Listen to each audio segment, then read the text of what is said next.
जिसे जिंदा जलाया गया। इंसाफ और बदला, इन दोनों में एक महीन रेखा होती है जो कई बार धुंधली हो जाती है।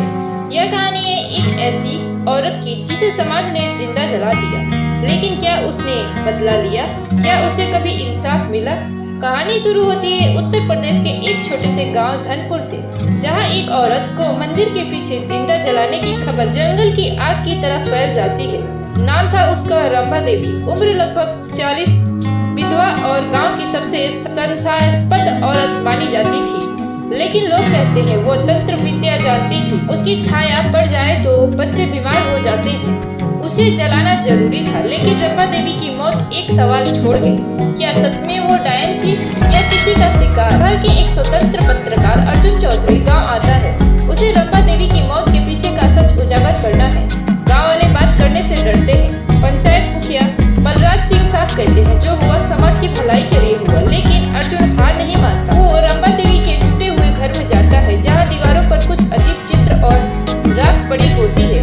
वहाँ उसे एक अधजली डायरी मिलती है। पहला पन्ना, मुझे जिंदा जलाया जाएगा, मैं जानती हूँ, लेकिन मेरा सच कभी मरेगा नहीं। डायरी में लिखा था, रंभा कभी स्कूल टीचर थी। उसके पति की मौत संदिग्ध परिस्थितियों में हुई थी।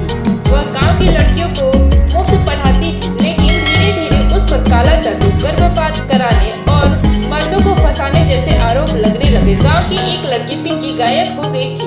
लोग कहते थे रंभा ने उसे खा लिया, पर डायरी में लिखा था पिंकी को बलराज और उसके लोग उठा ले गए थे। मैंने देखा था। अर्जुन गांव की पुरानी महिलाओं से बात करता है। एक बूढ़ी अम्मा कहती है रंभा बुरी नहीं थी, वो ज्यादा जानती थी, इसलिए डर लगता था। पुलिस रिपोर्ट से पता चलता है रंभा ने कई बार बलराज और पंचायत के खिलाफ शिकायत की थी, लेकिन कोई कार्रवाई नहीं हुई। रंभा की मौत एक सुनियोजित हत्या थी। उसे डायन घोषित कर जिंदा जलाया गया ताकि वह सच ना बोल पाए। गांव में हलचल मच जाती है। पिंकी लौट आई है, वो गुमसुम है, पर धीरे धीरे अर्जुन के सामने सारा सच उगलती है। बलराज और उसके आदमियों ने मुझे बेच दिया था। रंभा ने बचाने की कोशिश की थी, उसी वजह से उसे मारा गया।